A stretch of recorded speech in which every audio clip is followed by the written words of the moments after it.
2 जुलैला ती शपथ घेतली 23ला 24ला 23ला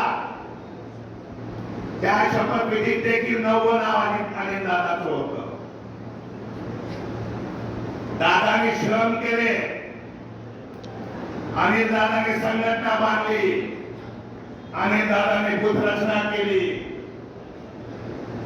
म्हणून अनिल दादाला मंत्री केलं. एकनाथ खडसेने ITMLC घेतली. एकही कार्यकर्ता एकनाथ खडसेंबरोबर पक्षात आला नाही आणि तेच एकनाथ खडसे आज सुनेच्या उमेदवारीसाठी राष्ट्रवादी काँग्रेस पक्षाचे नेते आदरणीय शरदचंद्रजी पवार साहेब, शिवसेनेचे नेते उद्धव ठाकरे साहेब आणि काँग्रेसचे राहुल गांधी यांना स्वतःच्या घरात उमेदवारी किंवा लोकसभा येण्यासाठी पक्षाची फसवणूक करताय. हा फरक अनिल दादामध्ये एकनाथ खडसेमध्ये आहे.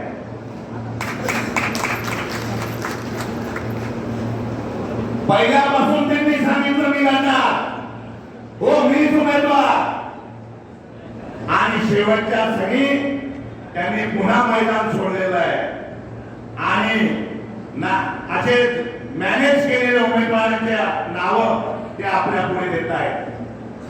पुढे काय बोलायचं ते बोलतील तेव्हा बोलेल, त्यासाठी मी पुन्हा वेगळी प्रेस घेणार आहे.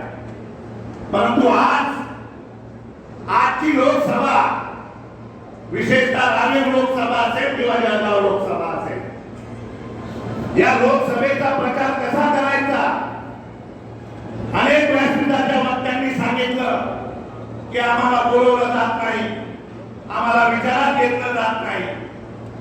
बरोबर आहे. अजून विनोद भाऊ 2 महिने अवकाश आहे.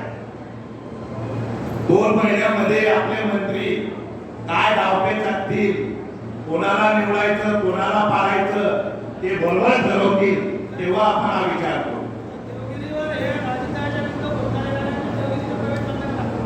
बरोबर.